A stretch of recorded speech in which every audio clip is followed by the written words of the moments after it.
मेरे साथ उस दिन ही साजिश रच दी गई थी जिस दिन विश्वविद्यालय में चुनाव का नोटिस जारी किया गया। विश्वविद्यालय प्रशासन मेरे से डर गई। किसी भी तरीके का दलाली नहीं चलने देंगे तो नहीं चलने देंगे। चुप रहने का बहुत कीमत मिलता है।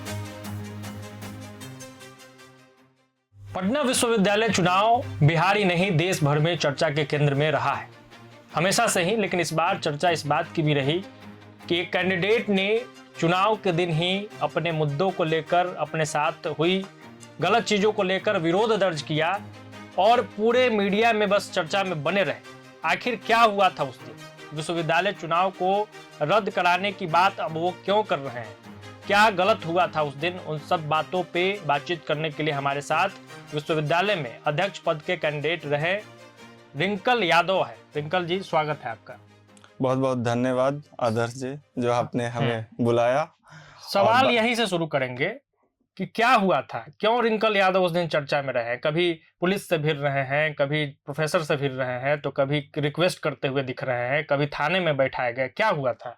मेरे साथ उस दिन नहीं हुआ था। मेरे साथ उस दिन ही साजिश रच दी गई थी जिस दिन विश्वविद्यालय में चुनाव का नोटिस जारी किया गया। क्योंकि विश्वविद्यालय प्रशासन मेरे से डर गई।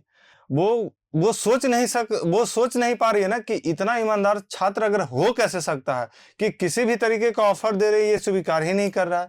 ये डटा हुआ है कि विश्वविद्यालय में ट्रांसपेरेंसी लाए, इसका फंड का यूटिलाइजेशन सही से करवाए, लाइब्रेरी खुलवाने का बात कर रहा है, तरह तरह के बात कर रहा है और केवल पर्दा के पीछे भी यही बात कर रहा है। जैसे आम छात्र होते हैं वो अपना व्यक्तिगत स्वार्थ के लिए प्रोटेस्ट करते हैं, जैसे ही उनका स्वार्थ पूरा हो जाता है और वो प्रोटेस्ट करना बंद कर देते हैं। लेकिन हम ऐसा बिल्कुल भी नहीं किए।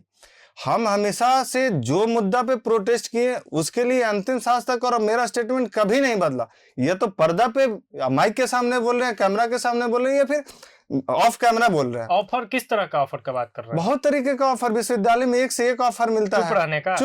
चुप रहने का बहुत कीमत मिलता है। लेकिन हम कोई शौक से आए नहीं है पॉलिटिक्स में।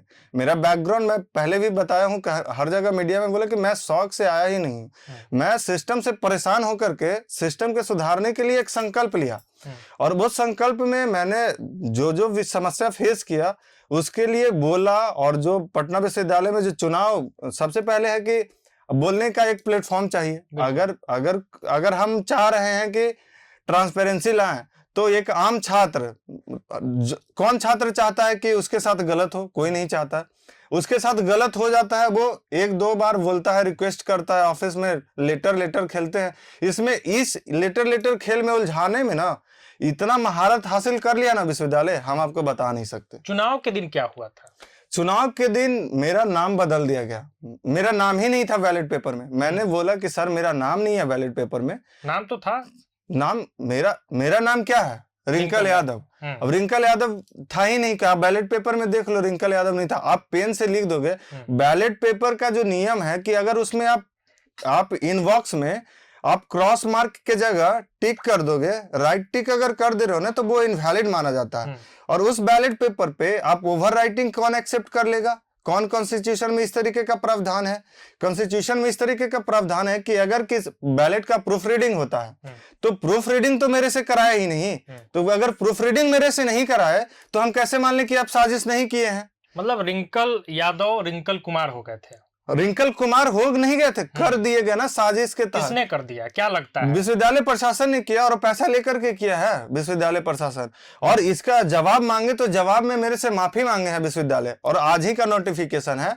और ऑफिशियल साइट पे, अब विश्व में ऐसा कोई भी विश्वविद्यालय में आज तक हिस्ट्री आप उठा के देख लीजिए, इस तरीके का कहीं भी कोई विश्वविद्यालय में नहीं हुआ होगा। हम वादे के साथ कर रहे हैं। मतलब बैकग्राउंड बता दे तो आज 7 मार्च को एक बैठक होना था चुनाव में, जो कुछ भी आपने सवाल उठाया था उस पे, अब आप कह रहे हैं कि माफी मांग लिया गया है। हाँ, उसी बैठक में निर्णय लिया गया कोर कमेटी के द्वारा कि रिंकल के यादव के साथ गलत किए हम लोग। अब वो एक्सेप्ट कर लिए कि हम लोग गलत किए और उसके लिए खेद प्रकट किए हैं। तो उस खेद का हम क्या करें? अब तो उस खेद के आड़ में विश्वविद्यालय का बच्चे के भविष्य के साथ खेल रहे हैं ना।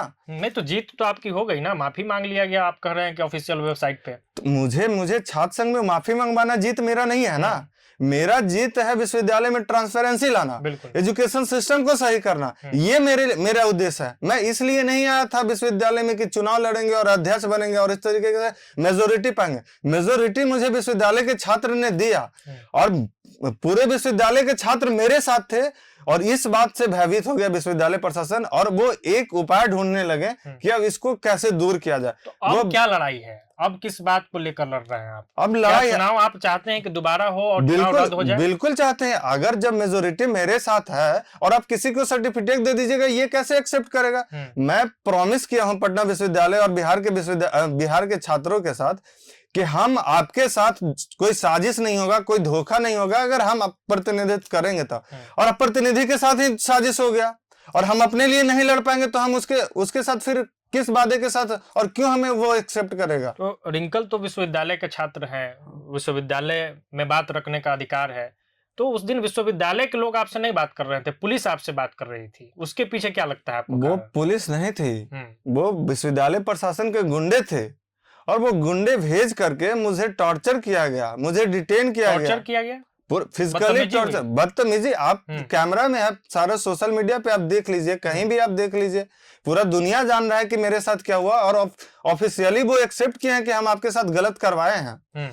अब इससे बड़ा प्रमाण और क्या चाहिए? समाज को इससे बड़ा प्रमाण तो और कुछ नहीं चाहिए ना। अब देखना ये है कि किन किन लोग हैं जो मेरे साथ जस्टिस में आते हैं। हम सभी से आग्रह करते हैं कि आप अगर विश्वविद्यालय के छात्र के साथ अगर न्याय चाहते हैं तो वो आए और इस री इलेक्शन का मांग रखें और विश्वविद्यालय जो मेरे साथ गलत किया है उसका खमियाजा भुगते।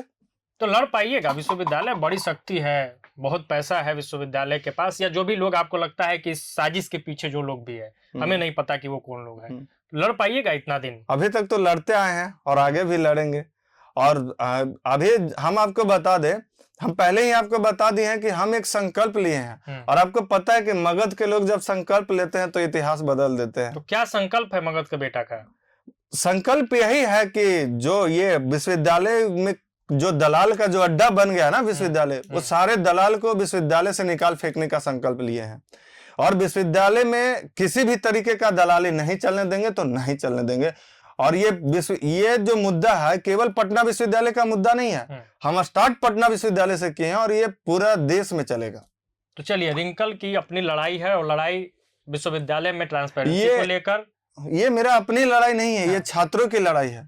ये मेरा बिल्कुल, तो छात्रों की लड़ाई ये बता रहे हैं और साथ ही साथ ये री इलेक्शन की भी मांग कर रहे हैं। हालांकि विश्वविद्यालय में आज बैठक था और उसका जो निर्णय होगा उस पर भी हम एक खबर करेंगे।